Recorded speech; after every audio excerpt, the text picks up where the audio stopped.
Good morning. I'll start again, and now it's too loud. Too much of one or the other. Good morning and welcome to the First Unitarian Universalist Society of Albany. We especially welcome guests and visitors to our service. My name is Sigrun Newell, and I am a service associate today. This morning, we welcome to our pulpit Annie Lipinski, who is a pastoral care associate and the leader of the Albany Meditation Group. Annie Lipinski has been a member of Albany UU since 1990 and has been on a spiritual journey ever since. In January of 2023, she graduated from a 2-year mindfulness and meditation program. She was thrilled that the timing of completion of the program provided a perfect segue to being the facilitator of the meditation group that Sam Trumbore had started in 2007.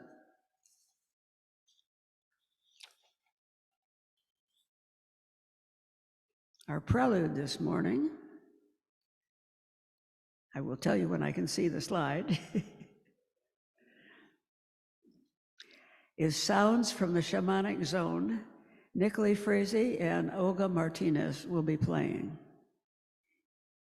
I think I'm on, yeah. My name is Nicholee Froese, and I want to say a few words about the musical offerings in our service today. Elements of a sound journey. A sound journey is a deep listening experience of meditation and healing sound. There are 3 zones of sound. Each zone corresponds with a different element of the human experience. The shamanic zone relates to all things physical. The sounds of the shamanic zone are deep and rhythmic and help connect you to your body. The heart zone relates to all things emotional. The sounds of the heart zone are melodic and help connect you to your emotions. The celestial zone relates to all things contemplative, and the sounds of the celestial zone help connect you to mystery, vastness, and oneness. This is an opportunity to be fully present in body, heart, and mind to the sensations, emotions, and thoughts that arise and pass as we travel through each zone of sound.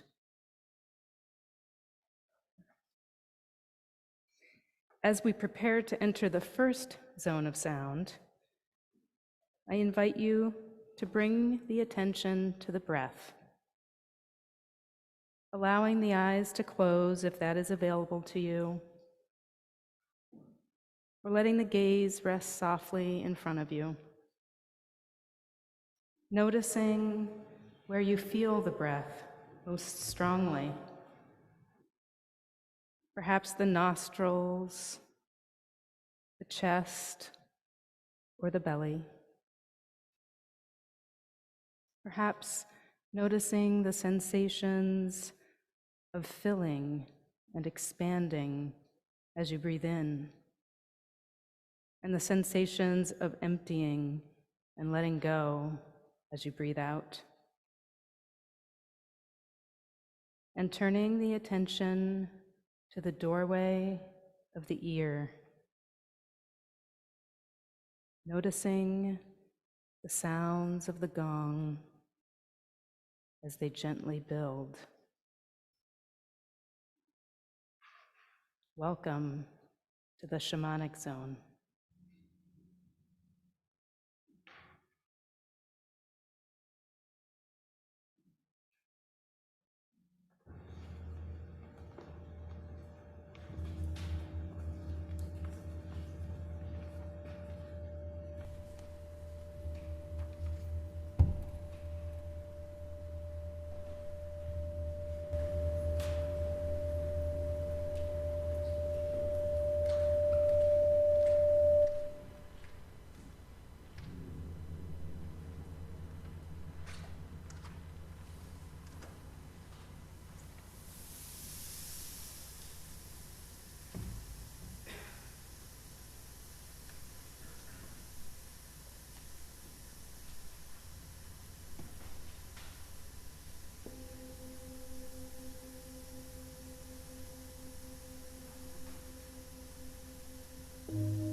It was muted.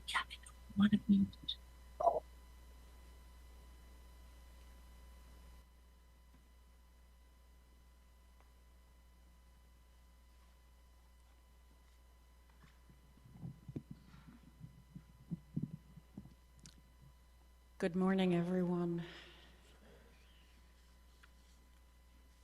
I can tell you that I am thrilled to see so many of you here when it was 9 degrees out when I left the house this morning.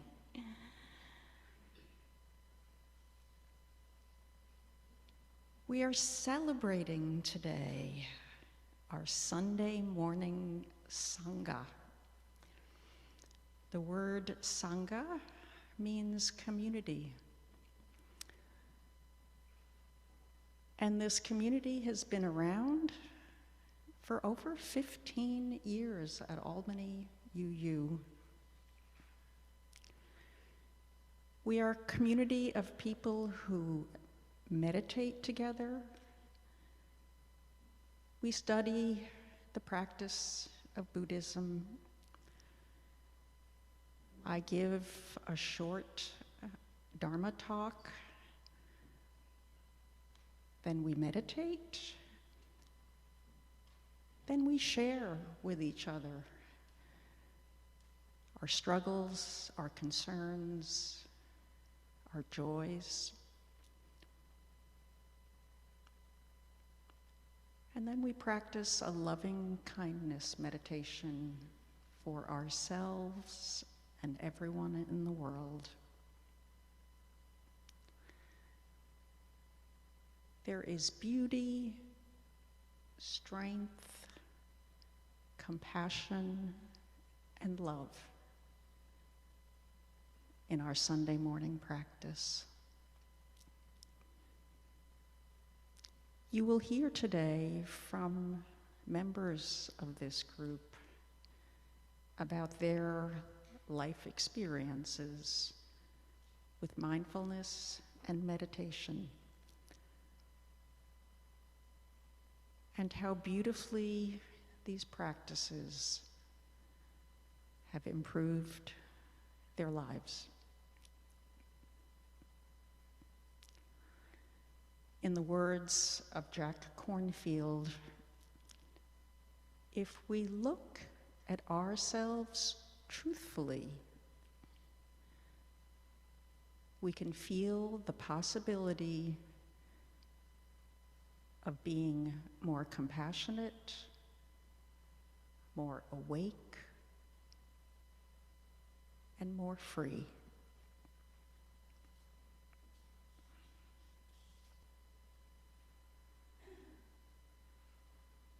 Seekers of truth and meaning, we gather to excite the human spirit, to inspire its growth and development, to respond morally and ethically to a troubled world, and to sustain a vital and nurturing religious community.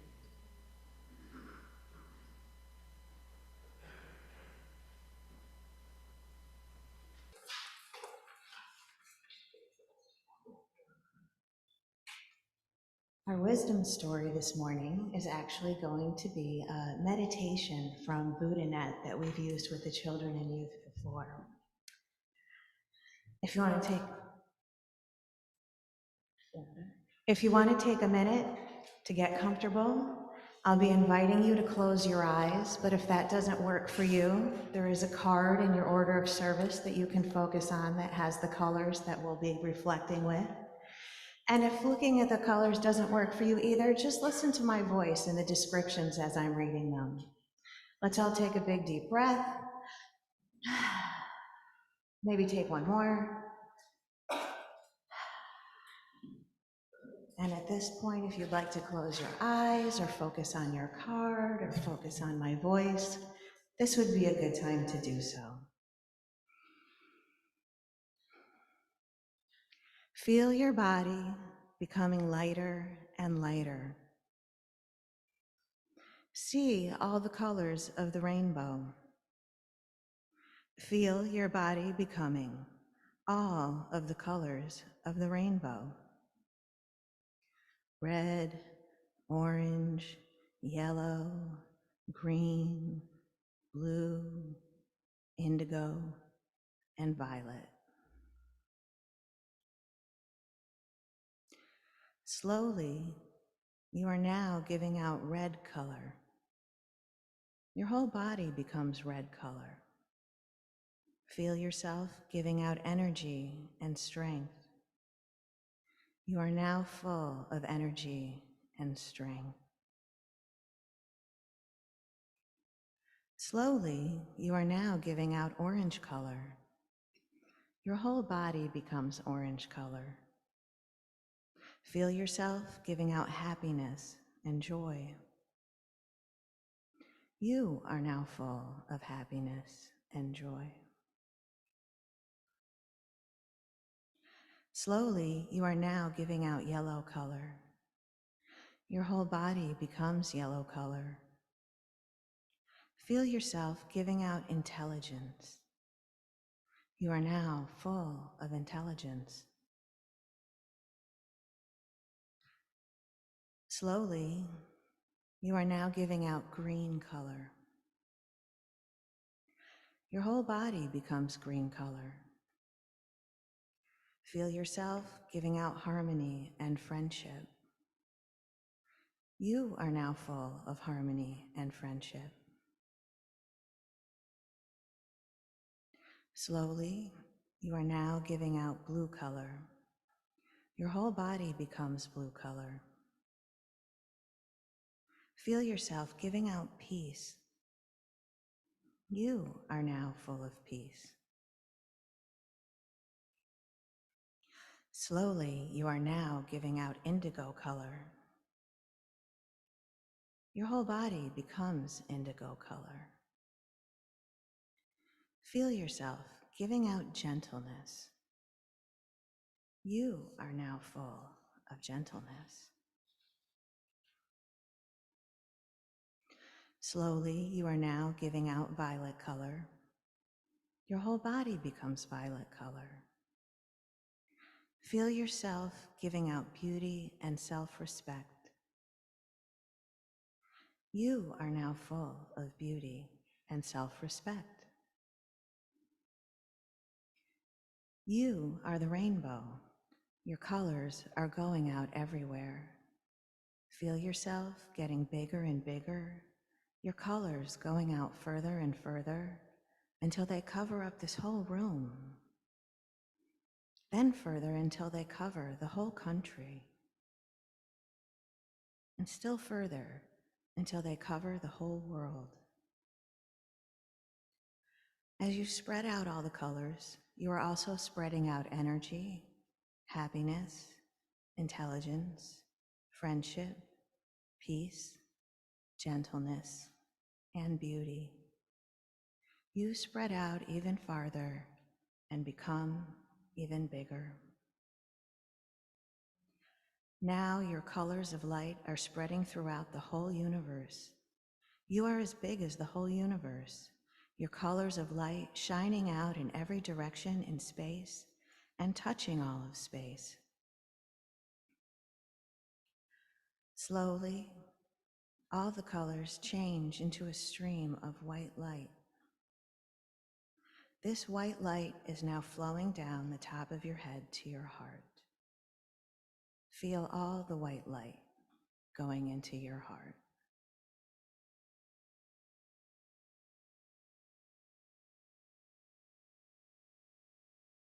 And now I invite you to slowly bring your attention back to this room. Take a moment to notice how you are feeling. So the first speaker this morning is Sharon Babala. but I think you already know that I am not Sharon Babila. Sharon could not be here this morning, so I am going to read a piece that was written by her, and you're going to have to pretend that I'm Sharon Babila.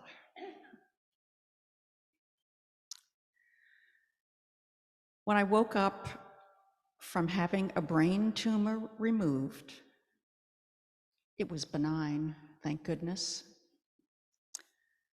The whole left side of my body, from the shoulder down, was paralyzed. For a moment, I felt like I woke up into someone else's life. This isn't my life. This wasn't the outcome anyone expected. All I could do was take one breath and say to myself, this is real. This is true. This is what's happening right now. And as I was able to touch into my circumstances a little bit at a time,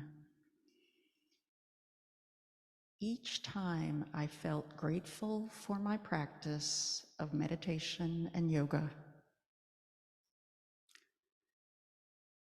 Of course, I went through an emotional roller coaster, anger, sadness, frustration, having very little patience. I was told over the next 6 months that I would get most of my movement ability back. And I hung on to that like a promise from God. Every time I started to lose it, I felt untethered, ungrounded. I took 3 long, slow breaths. And I was able to soften, to relax just a little, enough to notice and pay attention to what I wanted to spend my energy on at that moment. Sometimes it was the anger and frustration that drew me in, but mostly I developed a curiosity of what was happening in the moment. My experience in meditation is that whatever shows up in my awareness has a very limited shelf life. Usually perceptions, feelings, emotions all arise, hang out, and then disappear. For a whole month, I was in Sunnyview Rehab Hospital learning to walk and use my left arm and hand again. Every day I meditated and practiced yoga, whatever I could manage in bed, which was just as important as any PT or OT that I was doing. My practice became one of gratitude for friends, family, for the Albany UU community of extraordinary caregivers, and for the healthcare workers who help me every day. Though I haven't regained use fully of my left leg, it's manageable, and my practice holds me up. May you discover the gifts of meditation, of the ability to relax into the moment, no matter what is happening, to be able to choose wisely and rest in presence.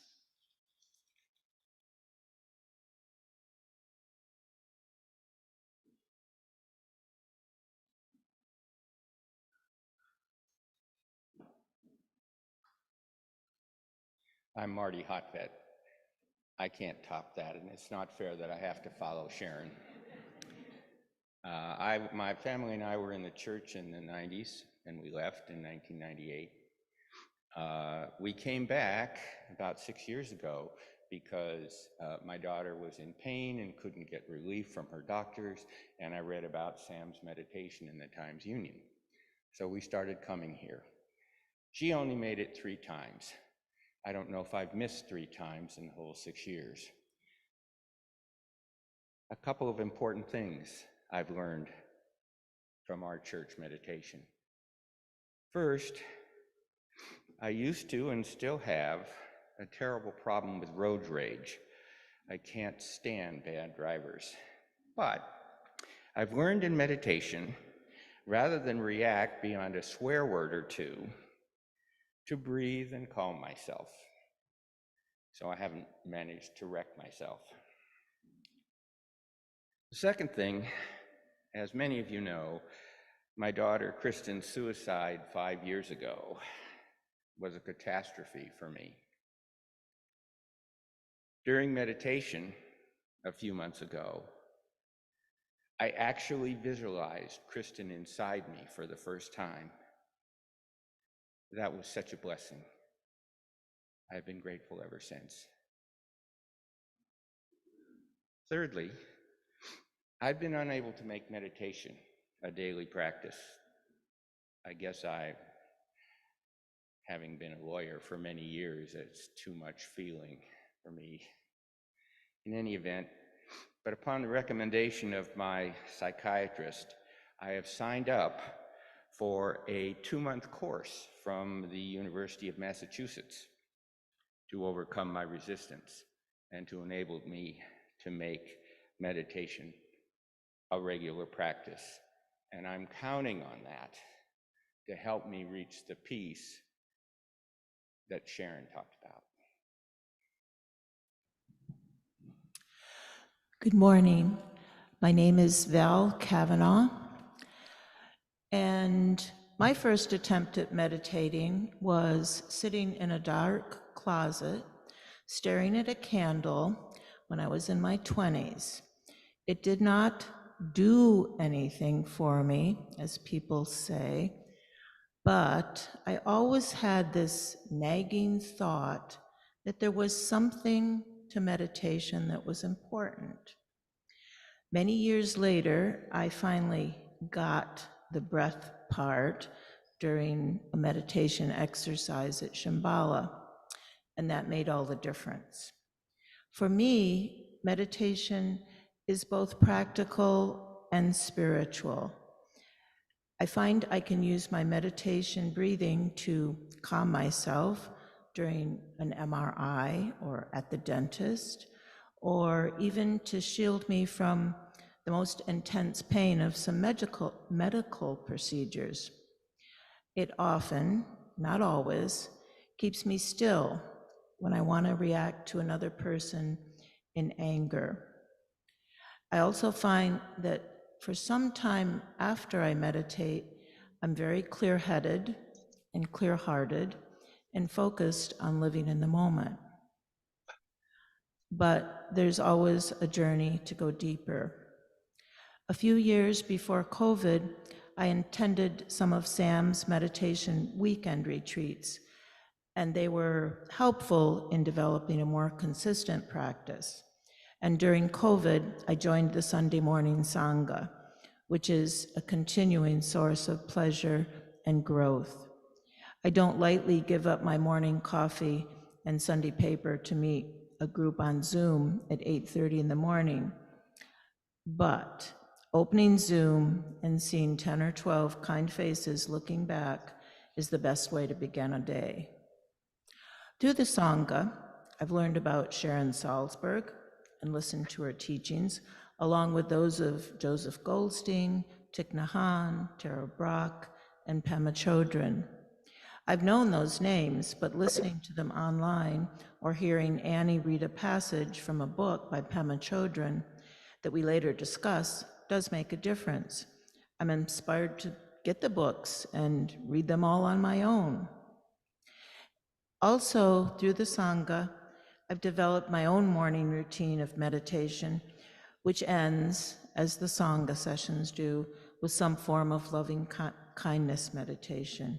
And this part usually turns into prayer for me.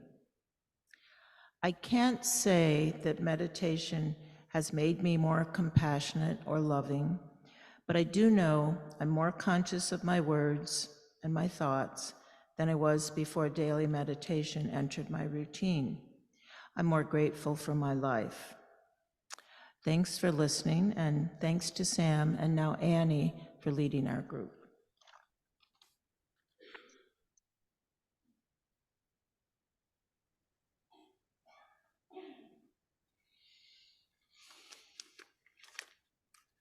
Good morning. My name is Jeffrey Wright-Sadam, and I found my way into meditation through this church. Much like Val had mentioned, it started kind of slowly. Meaning Matters with Sam started opening my eyes to the things that I needed to learn about. Then came Wellspring, which interestingly enough grew some of the things in me that I felt like that needed some water and some air. I also, in my daily life, journal and draw a lot. I've been doing that for 20 or 25 years now. So to explain a little bit about how meditation has helped me, I brought along some slides. So can we have the first one up? My journals are messy, much like my life, but they start to pinpoint ways that I can improve and think about myself, because what I really need in my life is a toolbox. I need something I can fix, something that I can use to fix the things that I feel like I have problems with. One of the things that this page is from out of my old yellow notebook from a few years ago.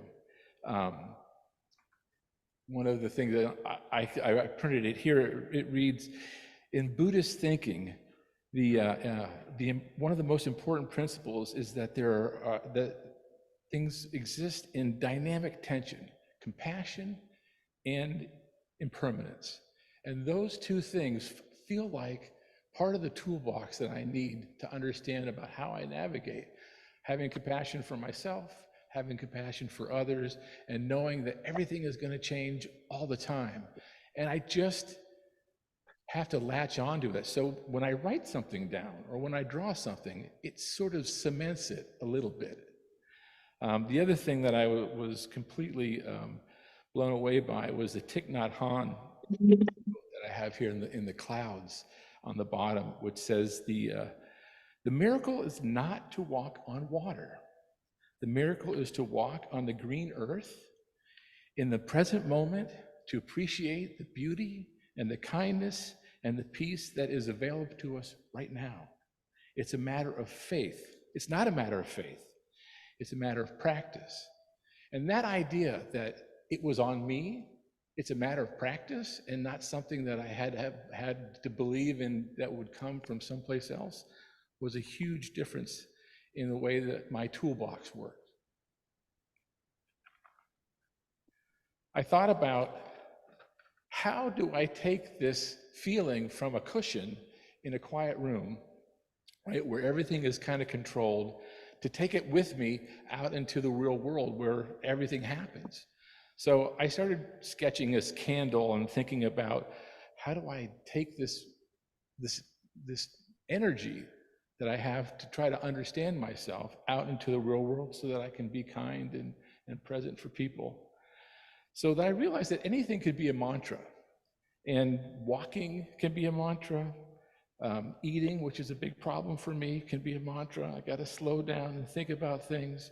But I use these mantras to sort of settle myself, to sort of work my way through, and to remember to be mindful as I move through the day, because I can do this while I'm working, I can do this while I'm talking, I can do this while I'm breathing and listening.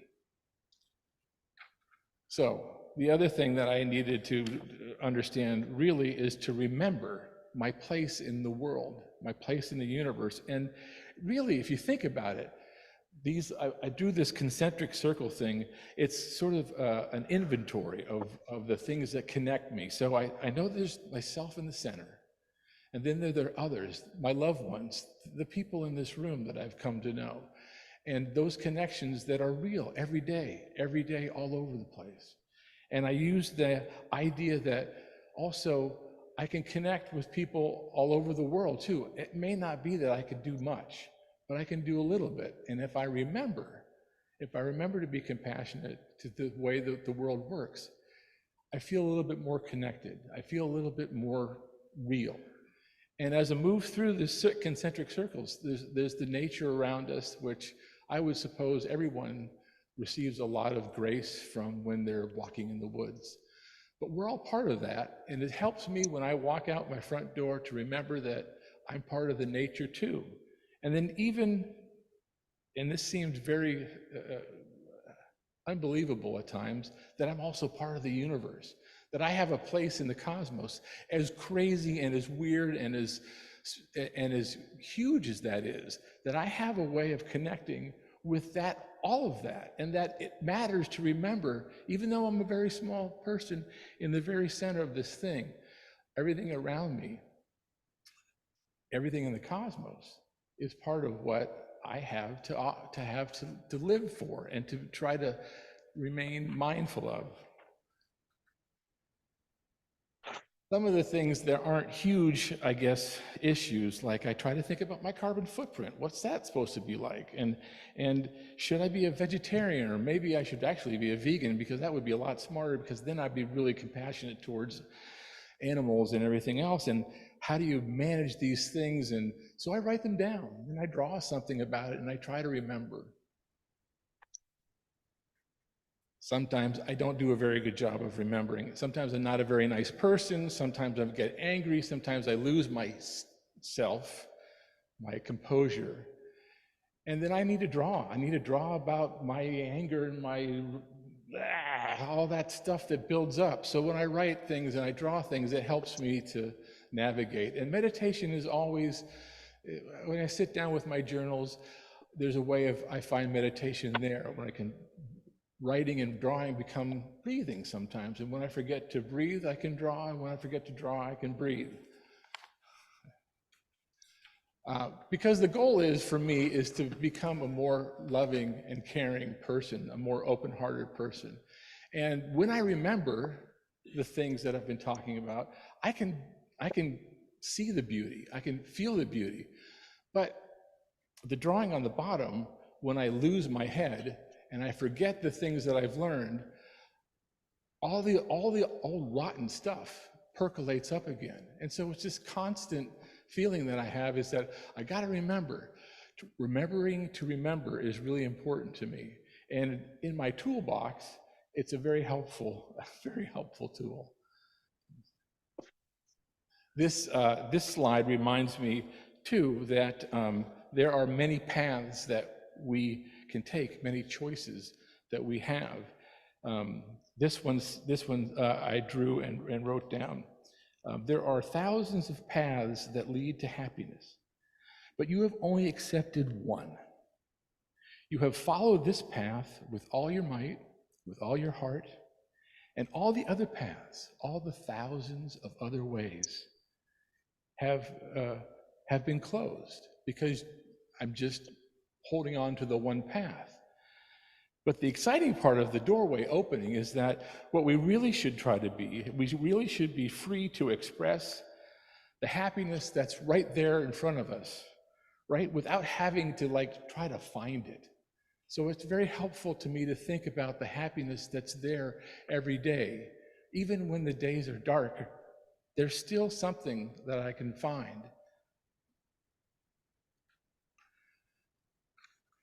Last slide is not there, so we'll just say that the meditation that I had, the practice that I have, the drawing and the journaling that I have, sometimes turns into a little art project.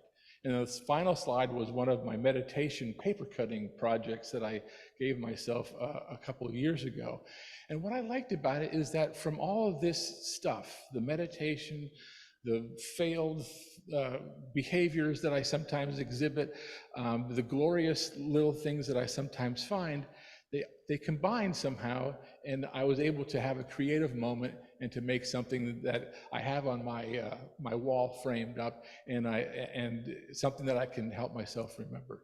So that's kind of why I like to do meditation and why it fits so well into my life. And thank you for listening.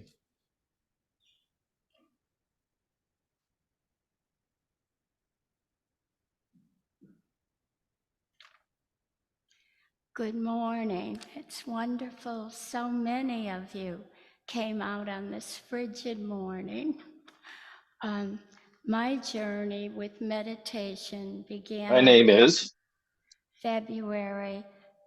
Friday, 1988, when I attended a 3-day workshop at the Kapala Meditation Center.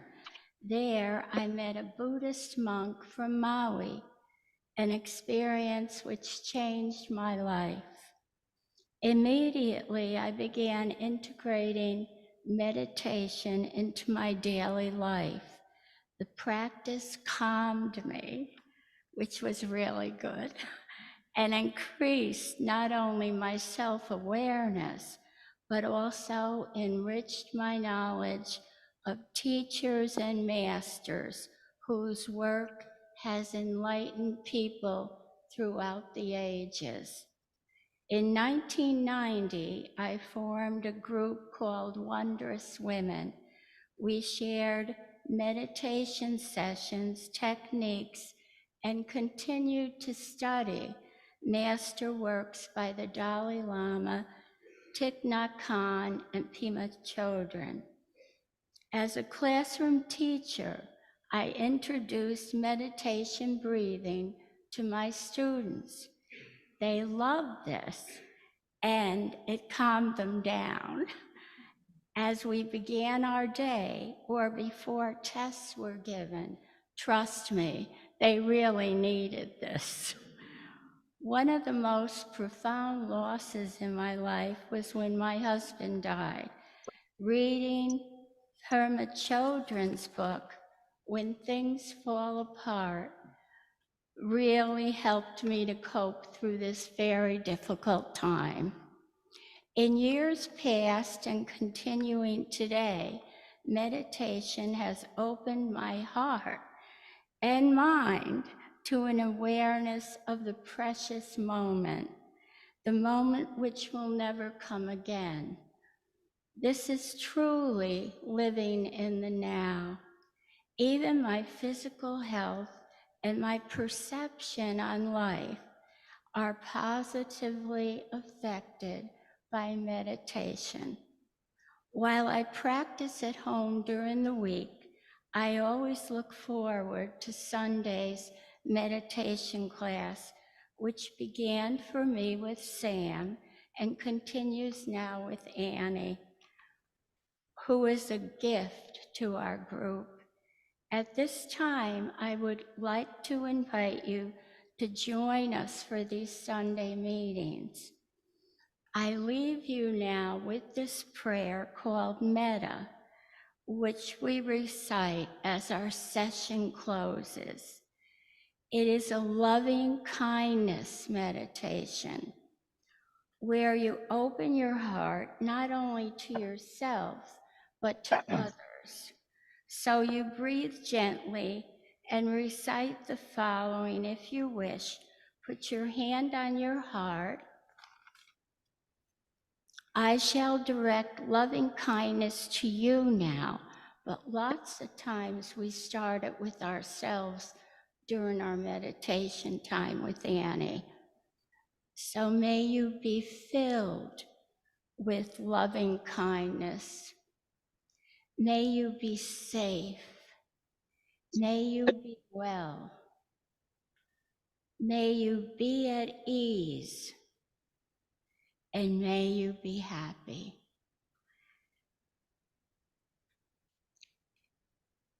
And this is said for community members, neighbors, people everywhere.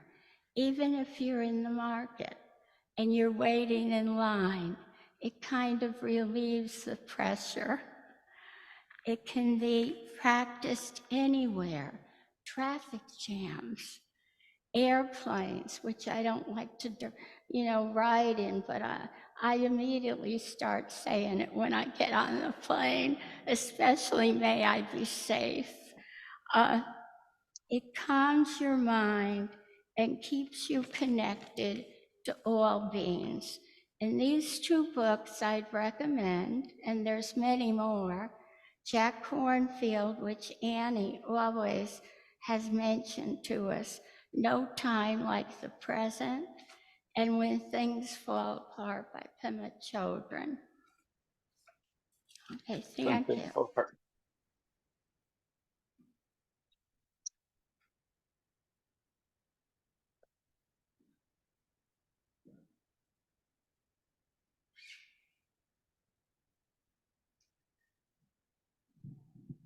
So one of those speakers stole my notes.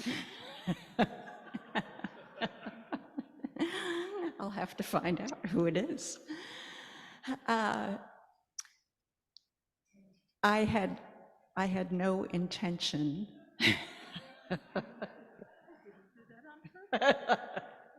I know you didn't do it on purpose, Val. My reflection is to just ask you to process and think about and feel and integrate what you've heard from all these people, because there's so much to mindfulness and meditation in our lives. And the one comment I heard from Val when we were talking about this service is, what if 59 people show up next Sunday? I said, we have room for them on Zoom.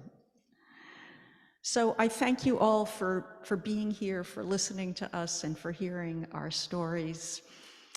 And I also want to offer just this incredible thanks to Nicholee and to Olga for all of the sound, for the sound journey they're providing with us this morning. Meditation and mindfulness are a gift we can give ourselves.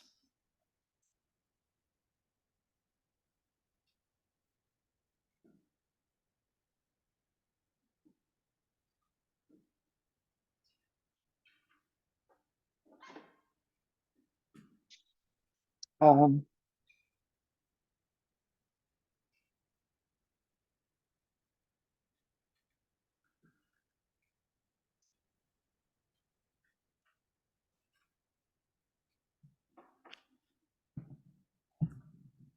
An important way we celebrate life each Sunday is by offering an opportunity to practice generosity. Members and friends support our congregation with an annual pledge paid throughout the year. Another way to support the good work of this congregation is by making a generous contribution as we pass the plate, or via one of the options shown on the next slide.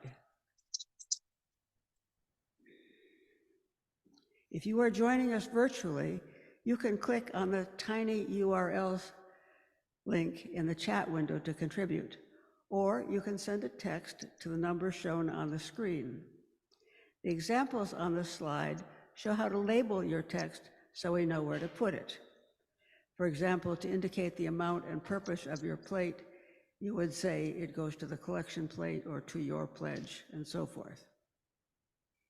And now we'll have some wonderful more offertory music from Nicholee. Oops, there we go. More sounds now from the heart zone, Nicholee and Olga.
There you go.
We're glad you joined us today. This ends the service.